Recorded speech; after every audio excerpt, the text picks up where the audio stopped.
എപ്പോഴും പറയാറില്ലേ മോന് പായസം കഴിക്കാൻ കൊതിയാവുന്നു. മോന് വേണ്ടി അമ്മ പായസം ഉണ്ടാക്കിക്കൊണ്ടിരിക്കുക. ഹായ് പായസോ?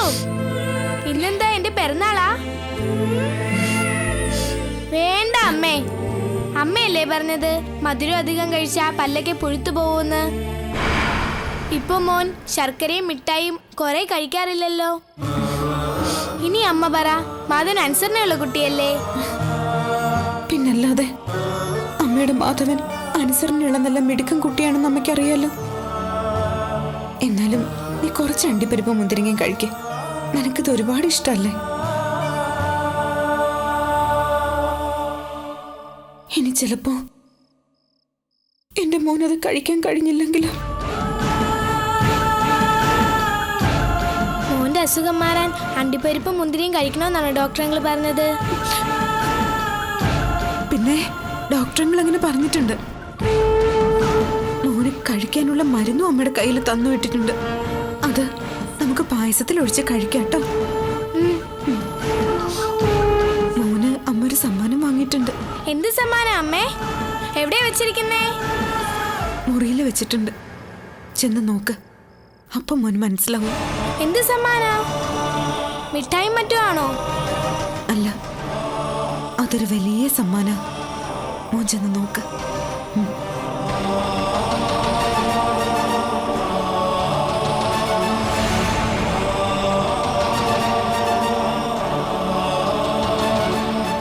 എന്റെ തെറ്റ് ചെയ്തിട്ടാ ഞാനിതൊക്കെ അനുഭവിക്കേണ്ടി വരുന്നത്. ദൈവത്തിന് എന്നോട് ഇത്തിരി പോലും കരുണയില്ലേ? ഞാൻ എന്റെ ജീവനെ പോലെ സ്നേഹിച്ചിരുന്ന എന്റെ അമ്മയെ തട്ടിയെടുത്തു. ഇപ്പൊ എന്റെ മോനെ ഇല്ല, ഇനി ബാലാമണി തോറ്റു തരില്ല.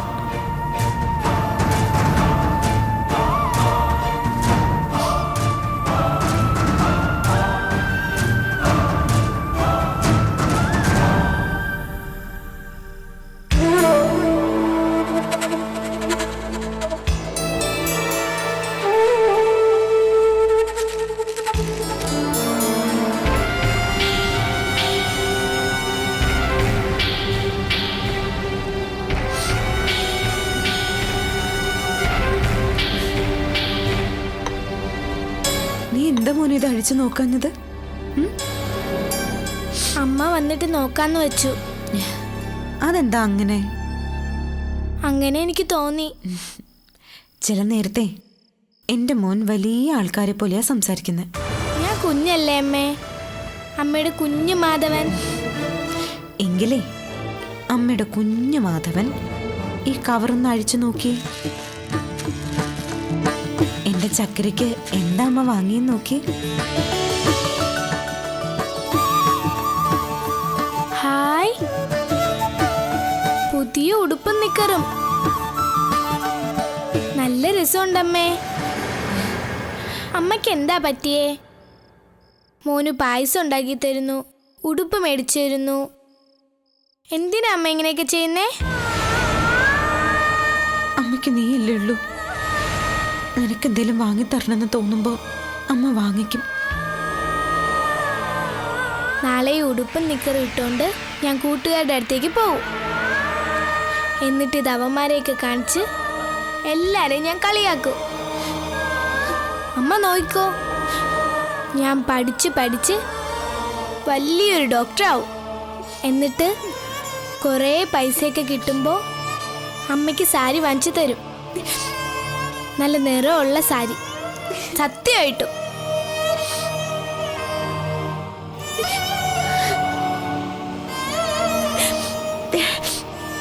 അമ്മയുടെ മോനെ ഉടുപ്പം നിട്ട് നോക്ക്. അമ്മയൊന്ന് കാണട്ടെ, അമ്മയുടെ ചേർട്ടെ.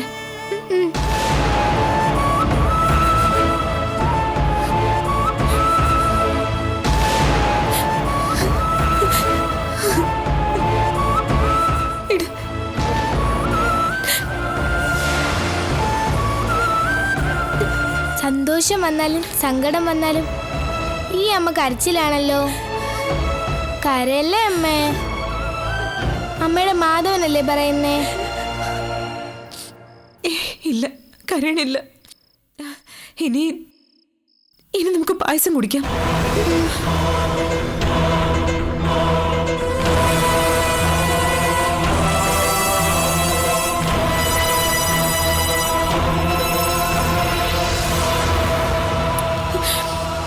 അമ്മ തരാട്ടോ.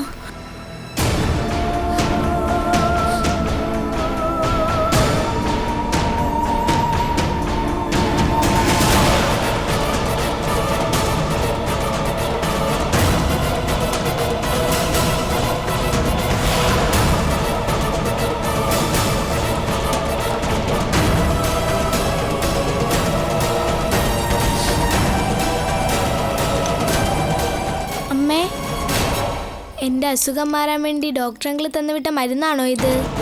ആണോ അമ്മേ? അതെ, ഡോക്ടർ അങ്ങനെ തന്ന മരുന്ന്. അമ്മയ്ക്കും വയ്യാണ്ടിരിക്കുകയാണോ? മോനല്ലേ അസുഖമുള്ളൂ? പിന്നെന്തിനാ അമ്മയുടെ ഗ്ലാസ്സിൽ മരുന്നൊഴിച്ചേ? മോന്റെ മരുന്നിന്റെ രുചി അമ്മയ്ക്കും അറിയാൻ വേണ്ടിട്ടാ അല്ലേ?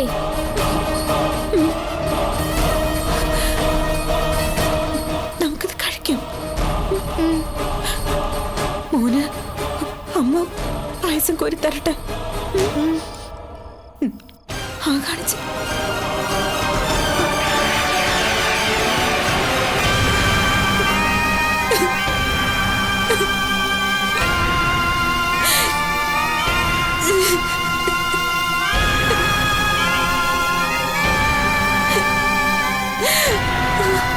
എന്താ അമ്മേ?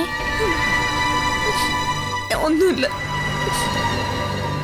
പിന്നെ എന്തിനാ അമ്മ കരയണേ? മോന് പായസം എന്താ? തരാം.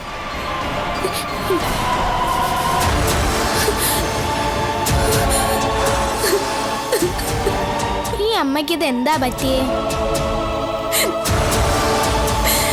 കരയണ്ട അമ്മേ.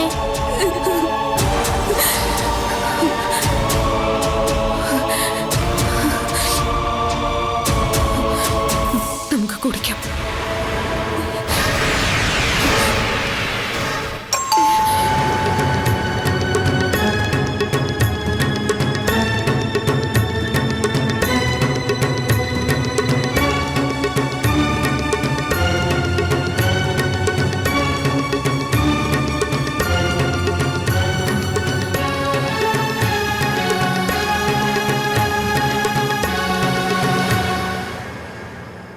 മോൻ ഇവിടെ തന്നെ ഇരുന്ന് കളിച്ചോട്ടോ. അമ്മ വന്നിട്ട് പായസം തരാം. ആരാ നോക്കട്ടെ.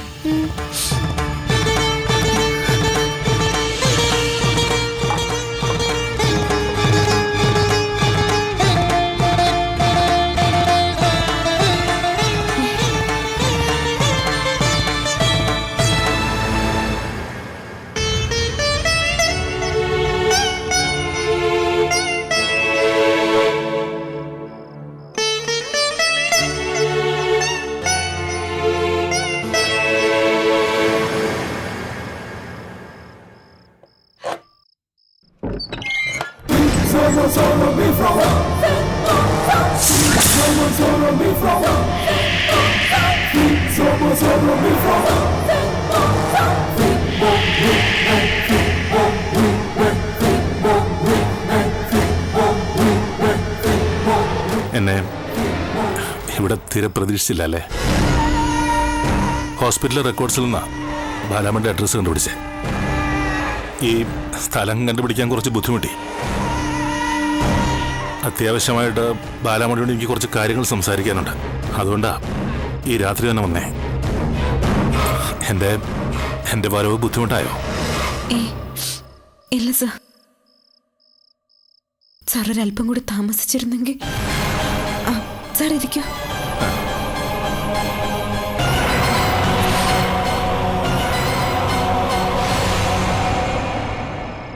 സർജറിക്കുള്ള പണം കണ്ടെത്താൻ എന്തെങ്കിലും വഴികൾ കണ്ടെത്തിയോ?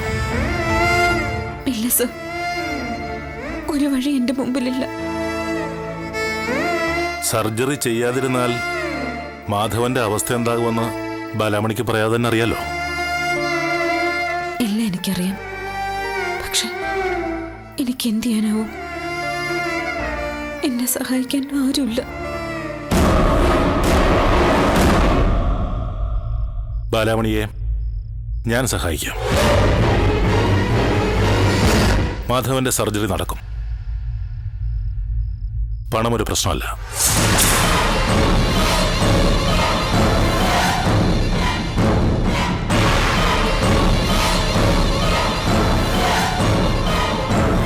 പക്ഷേ മാധവന്റെ ജീവൻ ഞാൻ രക്ഷപ്പെടുത്തുമ്പോൾ പകരം ബാലാമണി എനിക്കൊരു സഹായം ചെയ്യണം. എന്റെ മകന്റെ ഓപ്പറേഷന് വേണ്ടിയുള്ള എന്തേലും പോംവഴിയും കൊണ്ട സാറിന്റെ ഈ വരവെന്ന് ഞാൻ വിശ്വസിച്ചോട്ടെ സാർ? തീർച്ചയായും അങ്ങനെ വിശ്വസിച്ചുകൂടായികയില്ല. പക്ഷേ ഞാൻ എങ്ങനെയാ ഡോക്ടറെ സഹായിക്കേണ്ടത്?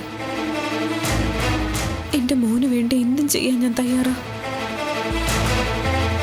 ഞാൻ പറയാൻ പോകുന്ന കാര്യം ബാലാമണിയെ പോലൊരു സ്ത്രീക്ക് പെട്ടെന്ന് അംഗീകരിക്കാൻ കഴിയില്ല. നിങ്ങളുടെ ഈ ക്രിട്ടിക്കൽ സിറ്റുവേഷൻ ഞാൻ മുതലെടുക്കുകയാണെന്ന് ബാലാമണിക്ക് ചിലപ്പോൾ തോന്നിയേക്കാം. എനിക്ക് വളരെ വേണ്ടപ്പെട്ട ഒരാളെ സഹായിക്കാൻ യാതൊരു വഴിയുമില്ലാതെ വിഷമിച്ചു നിന്ന സമയത്താണ് എന്തും ചെയ്യാൻ തയ്യാറാണെന്ന് പറഞ്ഞ് ബാലാമണി എൻ്റെ മുന്നിൽ വന്ന് നിന്നത്. ബാലാമണി ഇപ്പോഴും ആ തീരുമാനത്തിൽ തന്നെ ഉറച്ചു നിൽക്കുകയാണോ? അതെ സാർ, എന്റെ തീരുമാനത്തിന് ഒരു മാറ്റവും ഇല്ല. എന്റെ കുഞ്ഞിന് വേണ്ടി ഞാൻ എന്തും ചെയ്യും. ഈ ശരീരത്തിലുള്ള എന്തും, കണ്ണോ കരളോ വൃക്കയോ എന്തും അവന് വേണ്ടി ഞാൻ വിറ്റോളാം സാർ. എനിക്ക് വേണ്ടത് ഒരു ഗർഭപാത്രം.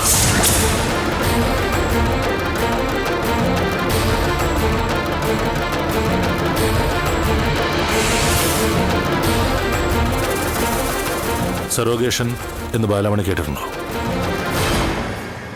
കുഞ്ഞുങ്ങളില്ലാത്ത ദമ്പതികൾക്കുള്ളൊരു ചികിത്സാ രീതി അത്. ഒരു കുഞ്ഞിനെ ക്യാരി ചെയ്യാനുള്ള കപ്പാസിറ്റി യൂട്രസിനില്ലാത്ത സ്ത്രീകൾക്ക് സ്വന്തം ശരീരത്തിന്റെ രക്തത്തിൽ തന്നെ ഒരു കുഞ്ഞിന് ജന്മം കൊടുക്കാനുള്ള ചികിത്സാ രീതിയാണ് സറോഗേഷൻ. എൻ്റെ ഒരു സുഹൃത്തിനും അയാളുടെ ഭാര്യയ്ക്കും വേണ്ടിയിട്ടാ ഞാൻ ഈ കാര്യം ആവശ്യപ്പെടുന്നത്.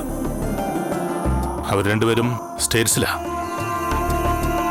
മുമ്പ് 2 തവണ എൻ്റെ സുഹൃത്തിൻ്റെ വൈഫ് പ്രഗ്നൻ്റ് ആയെങ്കിലും യൂട്രസിൻ്റെ പ്രോബ്ലം കാരണം അധികം വൈകാതെ പ്രഗ്നൻസി അബോർട്ട് ചെയ്യപ്പെട്ടു. അങ്ങനെയാ അവർ സറോഗേഷൻ എന്ന ചികിത്സാ രീതിയിലേക്ക് എത്തപ്പെട്ടത്. ബാലാമണി ഇതിന് വില്ലിങ് ആകുകയാണെങ്കിൽ മാധവന്റെ സർജറിക്ക് വേണ്ടുന്ന പണം അവർ പേ ചെയ്തോളും. ഇനിയിപ്പോ 36 ലക്ഷത്തിൽ കൂടുതൽ പണം ആവശ്യമുണ്ടെങ്കിലും അതും അവർ തരും. അതുമാത്രമല്ല, ഈ ഒരു കാര്യത്തിന് വേണ്ടി ബാലാമണി പറയുന്നത് എന്തും ചെയ്യാൻ അവർ തയ്യാറാ. എന്താ ബാലാമണിയുടെ തീരുമാനം? ഇങ്ങനൊരു കാര്യം എനിക്കറിയില്ല സർ. എന്ത് തീരുമാനം ഞാൻ എടുക്കണ്ടെന്ന്. മരണമല്ലാതെ മറ്റൊന്നും മുന്നിലില്ലാത്ത സമയത്ത് ഇതെനിക്ക് കിട്ടുന്നൊരു കച്ചിത്തുരുമ്പ. മരിക്കുക എന്നത് ഏറ്റവും എളുപ്പത്തിൽ ചെയ്യാവുന്ന ഒന്നാണെന്നാണോ ബാലാമണിയുടെ വിചാരം? ആത്മഹത്യ ചെയ്യാൻ ഒരു മനുഷ്യൻ അത്രയേറെ മനക്കരുത് വേണം. സ്വന്തം മോനെ അനാഥനാക്കിയിട്ട് ബാലമണിക്ക് അങ്ങനെ ഒരു കാര്യം ചെയ്യാൻ കഴിയൂ?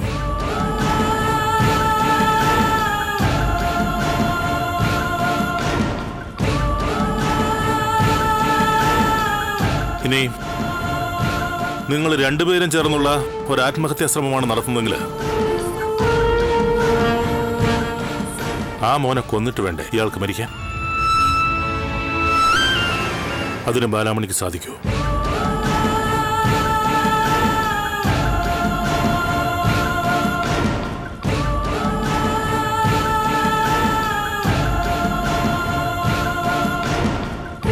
ഇനി അഥവാ അതിന് സാധിച്ചാൽ തന്നെ ബാലാമണിയുടെ ശ്രമം പരാജയപ്പെട്ടാലോ?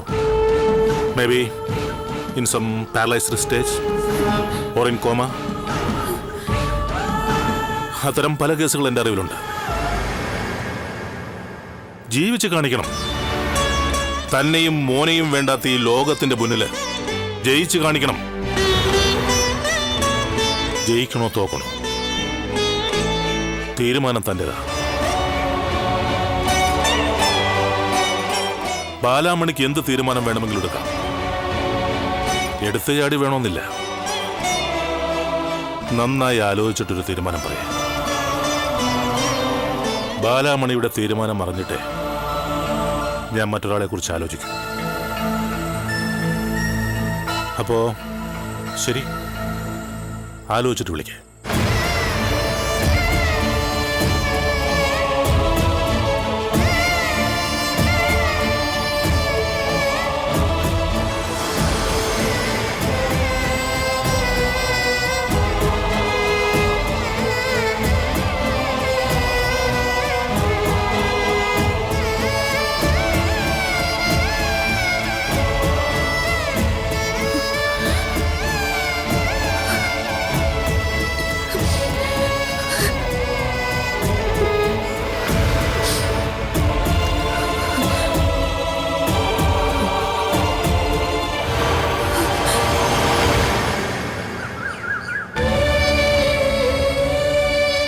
എന്തായാലും സമ്മതിക്കുന്നതിന് മുൻപ് നീ മറ്റുള്ളവരോട് അഭിപ്രായം ചോദിക്കുന്നത് നല്ലതാ. അല്ലെങ്കിൽ വേറെ ഏതെങ്കിലും ഡോക്ടർമാരെ പോയി കണ്ടാലും മതി. ഇതുകൊണ്ട് ഭാവിയിൽ എന്തെങ്കിലും ദോഷം ഉണ്ടാകുമെന്ന് അറിയാലോ. എന്തിനാ വേറെ ഡോക്ടർമാരോട് ചോദിക്കുന്നത്? ഡോക്ടർ ഹരിദാസ് കള്ളം പറയുന്ന ആളല്ല. നമുക്ക് അദ്ദേഹത്തെ തന്നെ വിളിക്കാം. എപ്പോൾ വേണമെങ്കിലും വിളിച്ചോളാൻ പറഞ്ഞിട്ടാ അദ്ദേഹം അപ്പോൾ പോയത്. ആ, എന്നാ ഒന്ന് വിളിച്ചു നോക്ക്. ആളെന്താ പറയുന്നതെന്ന് അറിയാലോ. വിളിക്ക്.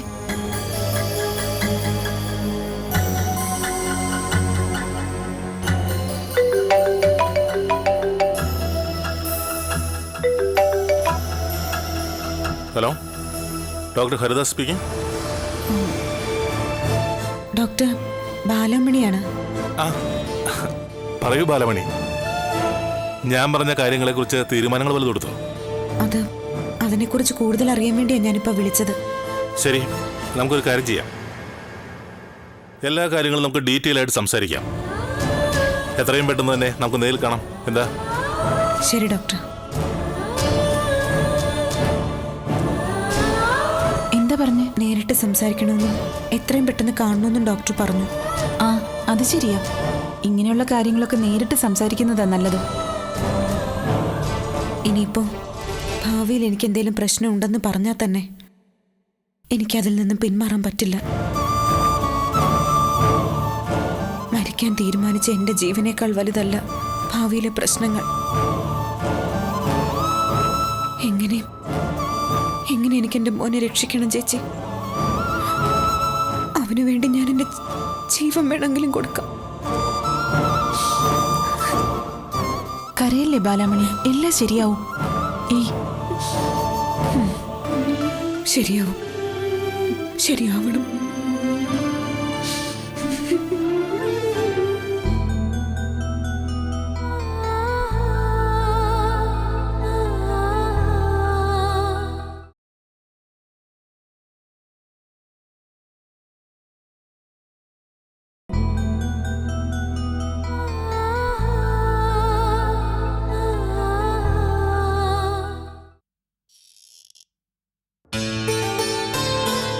ഇങ്ങനൊരു കാര്യത്തെക്കുറിച്ച് അവരെന്നോട് പറഞ്ഞപ്പോൾ എനിക്ക് ആദ്യം ഓർമ്മ വന്നത് ബാലമണിയെ. ഇരിക്കെ.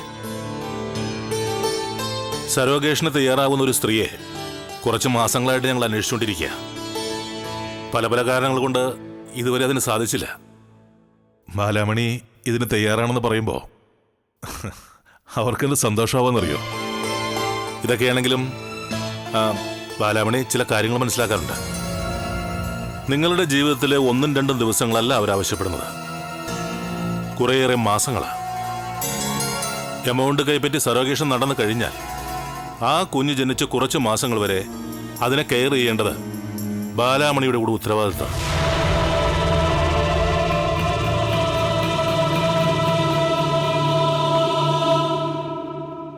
അതിനെല്ലാം എഗ്രിമെന്റ് ഉണ്ടാവും.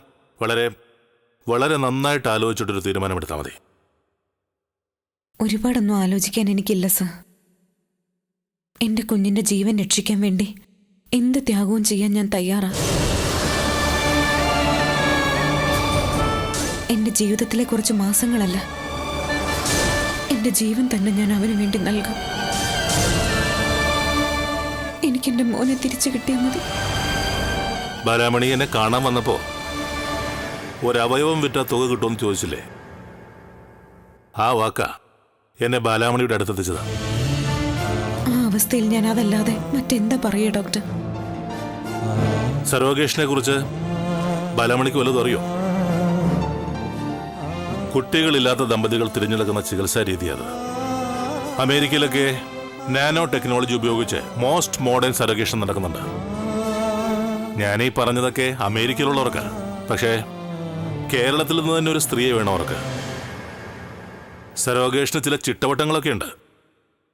ശരി ഡോക്ടർ. എല്ലാം ബാലാമണിക്ക് സമ്മതമാണെന്ന് ഞാൻ അവരെ വിളിച്ച് പറയാം. ഇനിയിപ്പോ മോന്റെ കാര്യത്തിൽ ബാലാമണിക്ക് യാതൊരു ടെൻഷനും വേണ്ട. എത്രയും പെട്ടെന്ന് നമുക്ക് സർജറി നടത്താം. ബാലാമണി സമാധാനമായിട്ട് പോയിക്കോ.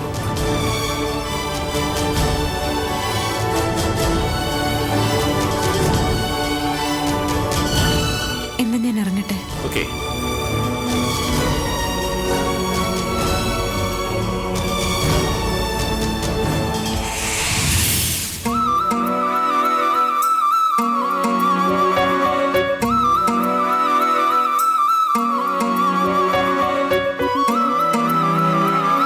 അമ്മേ